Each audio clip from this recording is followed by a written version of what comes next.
Chimuka ne otieki de group moluongo be Kumam Gallery. Kumam Gallery obedo group ametiyo wiwi ameresi ko twala moso kede simu. Otieki de jo atot. Ango longa be jo Dennis. Abede chien me imodo yana ko tie nyuto ikanogo. Be sani atie man Kampala. Jo amotieki de kani gida de tie ya Kampala totogi. So Kumam Gallery atelo kope angola moso welfare. Do anabedo chairperson. Jackie obedo vice.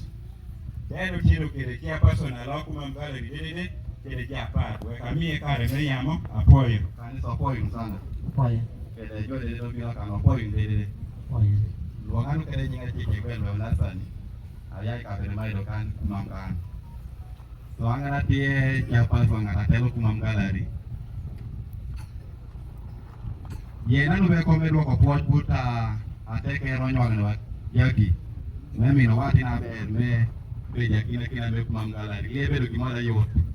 Kumam Gallery ni lete be pi Kumam Gallery kana pi Kumam de pi api amaro ni kana di upere kede ya wala temi don. Kumam Gallery ni tie kede ene be do grupa o ki winya jaka do yambe ene e be do game o tio kede wi yambi simo tio kede simo na dongo ki. Then yabo group sako algo saving group. Abe wanu tie kede iba da chelo tie kede kanisa da ame o kwenye de wi yamo. Kanu pio tie kede jomo ga tio ko do ki di to wi nyo kra ngile ka wa me kanu do kede. So do wanu to le ame ru me waine. Obedi pekina chichen kanu tie kede to ere mi me gwa mo ga japa da o tumo de tuja wa do bine to tuna mana do kana lo banga wano woro ni o me wada te ko me tuno kane. So ikane ada tie kede yo ma tio kede gi atieli no kede yamo pene ma ko welfare ija kana ko lo botiene. Atie kede la amema ko mi kom le mi Kumam Gallery kan na media jaka ide bere de yam nyinge na do ka to chela ko yam nyinga pa opo yin dushi opo changa anyinga Olobo Richard ana woki yotuboy nyinge golero ko takataka otieke de imemba na pada igo bido ja pada ti yo piboro me ping mo te woki ban me soro ti tu da wunya nan communication ti ta nyim ki da lasna ya bituno so wano bino kan ti mo kede yaki bala group te groupe kanisa da tie o mi wasete kan do Kumam Gallery ro wato na sing primia tol kanya pe kede ot kan Mana laha bishel.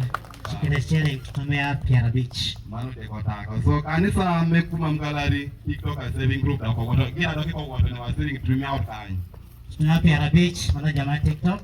so ensede ne wano bino ko bino ko no kana min wani yaki omidi di junyi wani kuma mo yambe kare me chuno da tie kede kare me kano da tie so obango da chuo mere na ndo tune sa menyo kano so di junyi amino di junyi sana di sana do di junyi opo yunu Upoye matek. so yena do be nyu to la ro ada bobo na amene kuyo analinga di amolongo be CEO opo sana bino akikonyo peko atino potone wakani anyinga Omoding Steven atie CEO me Kumam Gallery do wandere do tiyo uldano udo cheke de office mere bino wakan leo bedo pia yomait but ebedo ge atimere wanunu de do tiyo nukan kare watie so tin papa oweko wa do kure wekwa do kede to tunya duong obedu ndote kuno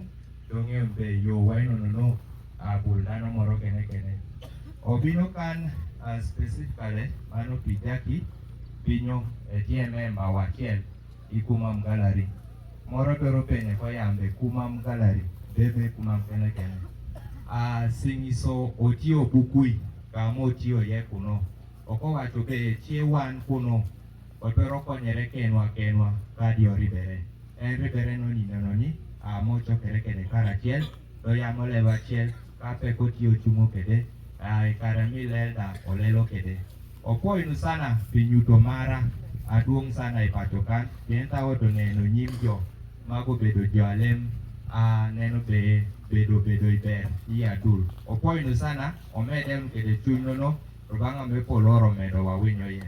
Amen.